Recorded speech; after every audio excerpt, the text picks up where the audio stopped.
Mr. Robles, 2,000 na mga lotto agents, sinibak nyo, tinanggalan nyo sila ng hanap buhay, pinatay nyo in short. Pero yung kita sana napupunta sa kanila, napunta ngayon sa Pacific Online Systems Corporation. Meron kayong pinatay na pagkarami-rami, libo ang pinatay ninyo. At isa lang ang inyong binuhay kapalit ng 2,000, ito na nga yung online.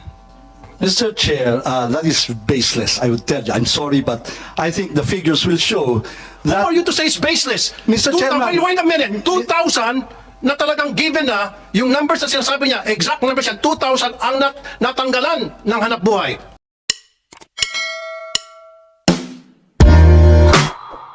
Online yung iloto, di ba?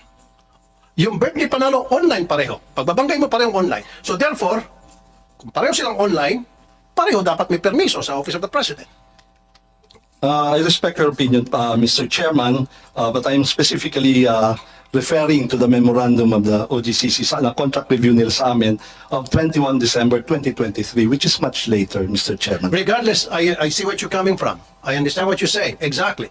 Pero again, nais kong ipa-remind sa inyo lahat dito, sa iyo especially, Mr. Robles, yung sinabi rito ng OGCC.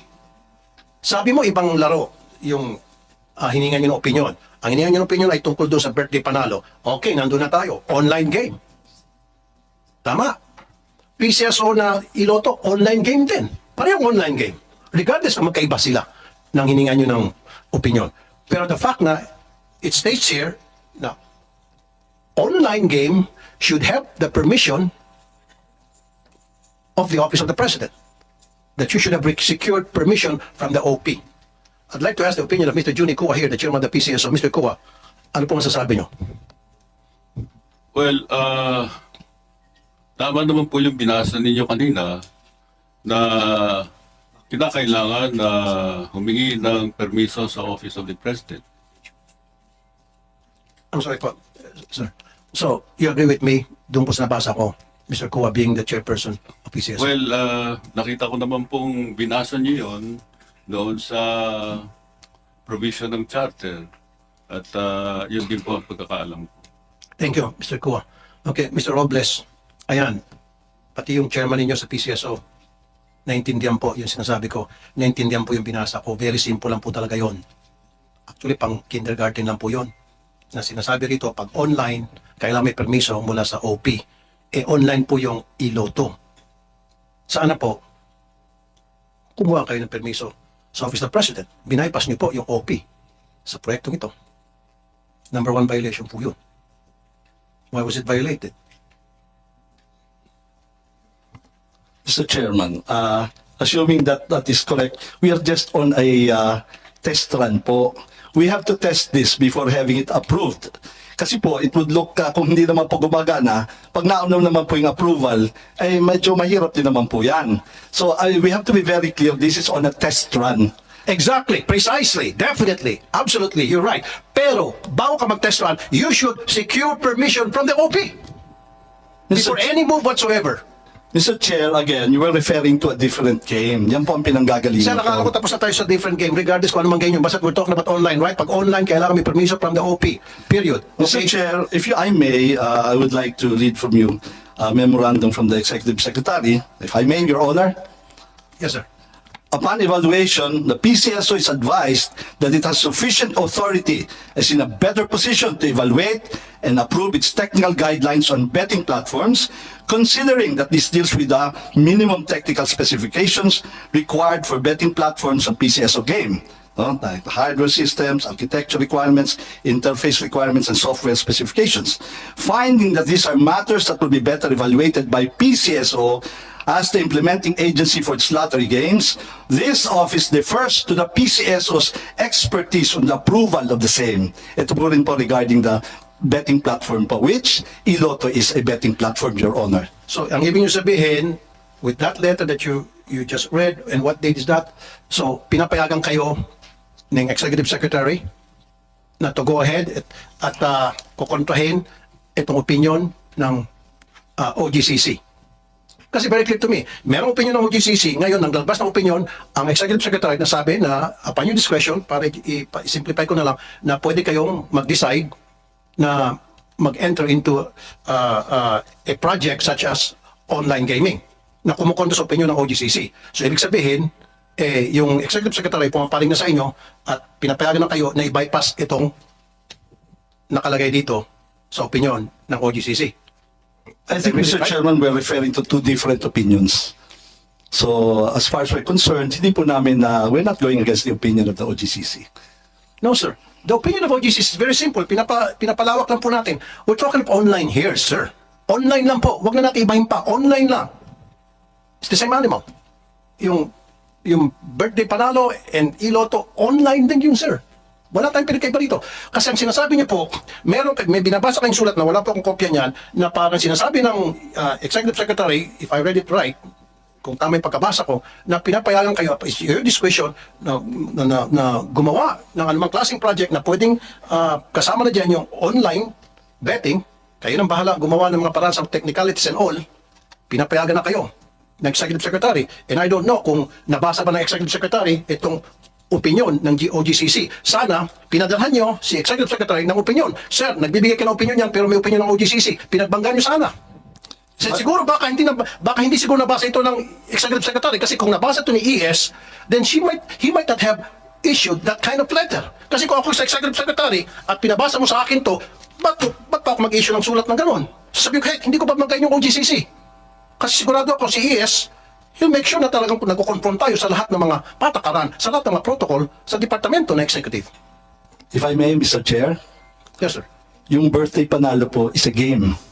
Yung pong iloto is a betting platform. Malaki pong pagkakaiba yun, Mr. Chairman. So, hindi ho pwedeng referring to the same po yun eh. Ito po, sir, ano? Philippine Charities, meron ho ba kayong kopya nito? Opinion number 070 series of 2023. I would presume you have a copy of this. April 19, 2023. Ito po. For attention, Philippine Charity Sweepstakes Office, Melquiades A. Robles, kayo po ito, General Manager, regarding, ito na po, launching of new games with a game proponent as an agent of an experimental test run basis. Ito na nga po yun, test run basis. Sinabi niyo na po kanina yun. Experimental test run basis and procurement of several online betting systems or platforms. So dalawa na yun. Sapul na dito yung iloto at sapul na rin yung birthday panalo. Ayan na, sir.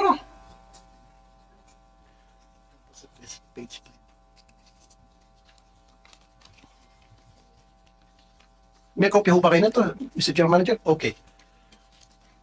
Dito pa po sa page 5. In accordance with the contract on PCSO service providers, Philippine Gaming Management Corporation and Pacific Online Systems Corporation binanggit. Di ba? Binanggit dito yung Pacific Online was online. Itong Pacific Online, ito po yung test run ninyo sa iloto. Doon po sa birthday panalo, Pacific din ho ba ang provider? Hindi po, Your Honor. And it's just a proposal po. Exactly. So, doon sa birthday panalo, sinasabi mo kanina, in-insist yung magkaiba. Hindi pala Pacific yun. Pacific ang binimension dito. Po yan, yung dati pong provider po yan. You have to understand po na dati po dalawang provider po ang PCSO eh.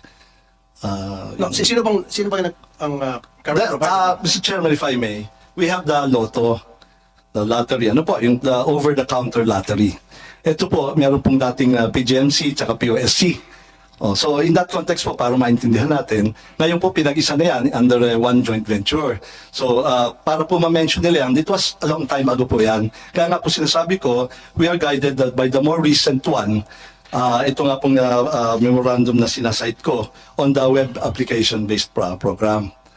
So yung PLS na po ngayon yan sa lottery namin. Philippine Lottery System. Kaya hindi na nga po kasama yung PGMC and the POSC on the traditional, on the usual over-the-counter. Kaya po, we really have to be specific kung ano ang hiningi namin ng opinion. Kasi magkakasalabat po yan. Iba po ang context, yung backdrop po ng sinasabi nyo na yung sa birthday panalong hinihingi namin. Precisely. I see what you're saying. I know where you're coming from. But you should understand, ito pong sulat ng OGCC na ipinadala sa inyo, I hope you have a copy of this. Very clear po. Plain and simple. Ulitin ko po. Paulit-ulit na tayo dito para mas maintindihan natin. Regarding launching of new games with a game proponent of an agent on an experimental test run basis. Yan na yung iloto. Your Honor, if I may, iLotto po is not a new game. Existing na po ang loto natin. Yan po yung, We're talking about the experimental electronic lotto. it's a betting platform, Your Honor. Betting platform, we're talking about e-lotto, electronic betting. It's a betting platform but still covered yun ng opinion ng OGCC. You know, Mr. Robles, the reason nang gagaliti ako rito because nakatanggap ako ng maraming complaint. The last time you weren't here kasi, I talked to several lotto agents, yung betting stations. Marami sa kanila mga OFWs, mga retirees. Nag-invest sila, bumuo sila ng pera doon. And now, mawalan silang trabaho, mawalan silang kita. You didn't even consult them. Miss Evelyn Marking Javier, if I'm not mistaken, presidente ho kayo ng mga lotto agents. Yes. Were you consulted? Yes, Chair. Nasarado na po yung 2,000 na outlets po. Ano po? Nasarado na po. Ano yung po nasarado? There are 2,000 lotto outlets na nasarado na po dahil nabigyan na po ng termination noong October 16. 2,000. I mean, nag-start po yung 300 tas yung remaining pong 1,600 So ilan po lahat ang nasarado? 2,000 po sa 2,000. Ano pong binigay na reason bakit po sinara po yung 2,000 na lotto outlets? Wala pong machine daw. Wala nang machine. Yun ang pong binigay na reason. Pero were you consulted na nainformahan po kayo na magkakaroon kami ng e-lotto Hindi po. na posible maapektuhan ang ilan sa inyo o marami sa inyo? To my understanding, Chair, with the previous administration, they had plans of having that. Parang pag-aaralan pa po. We were just surprised na ang bilis-bilis nun po siyang na. So yung previous administration, before Mr. Robles became the general manager, so meron na kayong narinig na plano. May plano po. But Na- nakonsulta kayo. Opo, alam po namin. Alam nyo. Ang kinagulat nyo na lang, all of a sudden, boom, natuloy na. Opo. Okay. Mr. Robles, you might want to answer. Thank you very much na in-acknowledge yun na it's not under my time. Kung nga po ang tatanungin nyo po, it should be 11,000 outlets. Had it been under my watch, Mr. Chairman, hindi ako papayag sa 6,500. No? That is a fact.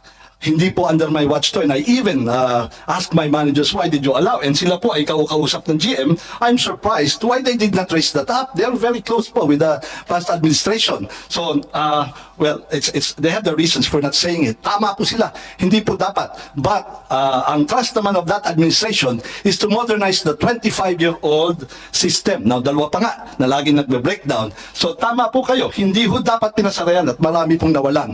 At even po kami sana, we could be getting more income had the previous administrator not implemented that. When I came, awarded na po yan, may timetable na po ang implementation. Ms. Javier? To my understanding, because I was there during the opening, what is the PCSO then said that they're going to initially order 6,500 because katatapos lang po ng pandemic, hindi po yata kakayanin na ganun kadami yung order nila na machine. So we were just wondering, I mean, with due respect po, no, GM, nung time po na nag-order po ng machine na 6,500, kayo na po yung nakaupo. Your Honor, that is a big lie. That is a big lie. Our records will bear us out. I will have to correct this because this is a very, very big lie. And if she's under oath, Your Honor, she will be in trouble.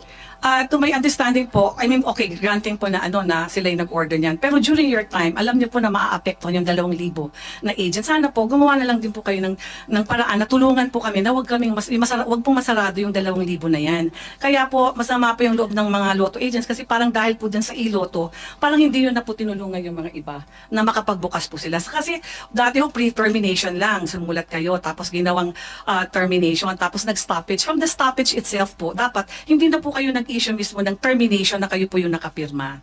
Doon ho yung talagang alam na nila na talagang wala na pong aasahan. Kung stoppage po yan, kung mag-aantay po ng machine, sana hindi na lang po sila terminate. So ano nangyari po doon na Mr. Vier, doon sa 2000? Sarado na po sila lahat. Sarado na po lahat yung ano. Yun nga po yung humihingi sila ng tulong sa akin na kung maaari po na mabigyan sila ng chance na makapagbukas ulit. Ang problema po, wala po talagang available na machine. Pero open naman po nang mag-apply ulit. Pero ang problema po, mag-aantay nga po sila kung kung kailan po magmamachine. Pero to my understanding, hindi pa po yata nag-uumpisa yung procurement or sinasabi po ng mga branch managers na magkakaroon po. Saka before po, umasa po yung mga ibang mga agents po na hanggat wala pa pong machine, yung po ng mga lumang machine namin na ginamit dito sa Luzon, ang ipapagamit. Ang alam ko po, parang dati pumayag nga po na yun ang gamitin. Hindi po namin alam kung anong nangyari, kung bakit. Kasi kung I already approached also po the OGCC, that's why I was late last time in coming here. Nakiusap po ako doon kay Attorney Quevedo na kung pwede pong i-extend po yung ELA para po hindi na muna po sila magsarado at pagbibigyan sila hanggat 4 months. Ang pakiusap lang niya po sa akin na i-inform ko daw po si GM na mag-apela lang para magkaroon po ng time na wag sila munang masarado kasi naaawa. So you're po not sila. granted your request for an appeal? Kasi po, ang hinihingi lang po ni Attorney Quevedo that time is kung pwede daw pong sumulat sa kanila ng letter po si GM or si Chairman Kuwa na humihingi po sila ng extension para magkaroon po ng time kung merong o-orderin na machine or something. Pero sinabi ko po yun kay AGM Arnel Casas na yun po yung request ni Attorney Quevedo na kung pwede gumawa po sila ng sulat na nire-request po nila na ma-extend po yung ELA para patuloy pa po sila na makapatuloy po na makapagpatay at hindi masarado yung 2,000 kasi naaawa rin po siya dun sa mga agents na yun. At that particular time parang nag-follow up ako, parang sabi po, hindi naman po talaga nangyari na nakagawa po ng apela. Kasi Mr. Robles, 2,000 na mga lotto agents, sinibak nyo, tinanggalan nyo sila ng hanap buhay, pinatay nyo in short. Pero yung kita sana napupunta sa kanila, napunta ngayon sa Pacific Online Systems Corporation. Meron kayong pinatay na pagkarami-rami, libo ang pinatay ninyo. At isa lang ang inyong binuhay kapalit ng 2,000, ito na nga yung online. Mr. Chair, that is baseless, I would tell you. I'm sorry, but I think the figures will show Who that... are you to say it's baseless? Mr. Chairman. Wait a minute, 2,000 na talagang given na, yung numbers na sinasabi niya, exact numbers yan, 2,000 ang natanggalan ng hanap buhay. Am I right, Ms. Javier? Yes, Chair, you're correct. So meron kayong 2,000 na pinatay nyo. It is not- Let's Mr. Chairman, pinatay nyo negosyo. if I may, Wait a Mr. minute, Chairman. let me finish and then let you talk. 2,000 ang tinanggalan nyo ng hanap buhay, pinatay nyo negosyo, and then kapalit ng 2,000, isang kumpanya lang ang inyong binuhay. Go ahead, Mr. Robles. Hindi po ako may gawa niyan, Mr. Chairman. Dumating po ako awarded, under your watch. Mr. Chairman, if I may. If I may, Mr. Chairman, it is not under my watch that the PLS was awarded. 5.8 billion po yan. It is a modernization of the lottery system, Mr. Chairman. I came, it was already on the But you were implementation the one stage, who Mr. asked for an Chairman. opinion from OGCC, and OGCC gave you an opinion na saying na hindi. Hey, where are we, Mr. Chairman? Are we on the Pulai? Yes, later na yung pula.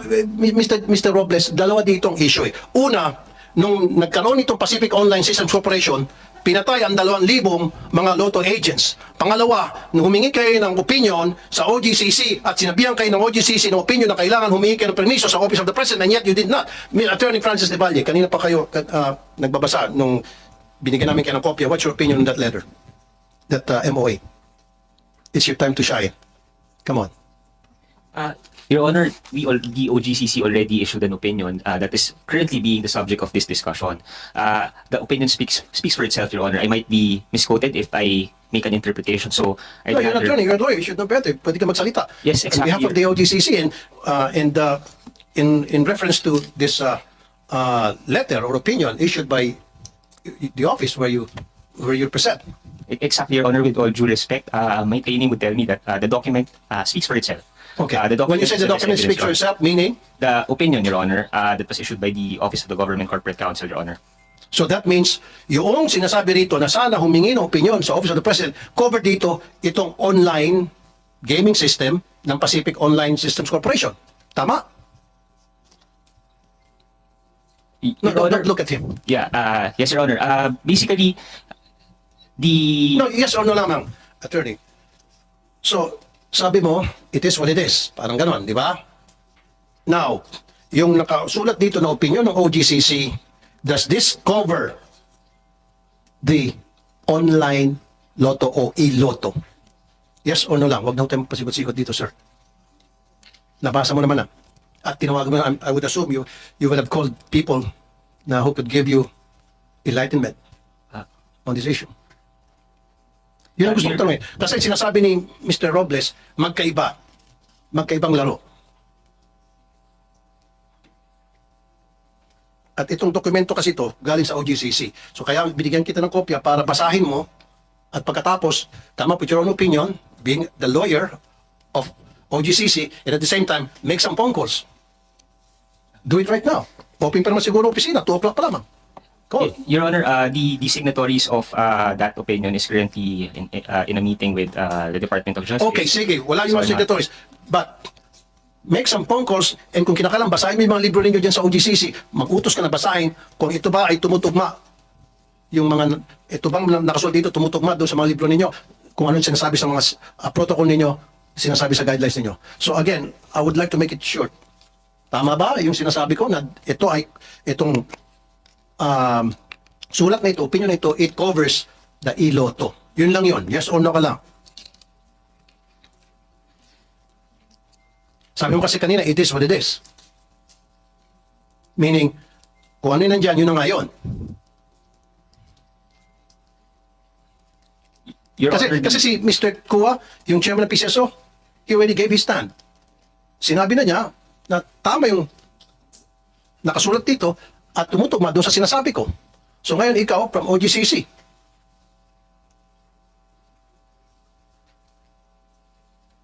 Kasi itong dokumento to galing sa inyo eh.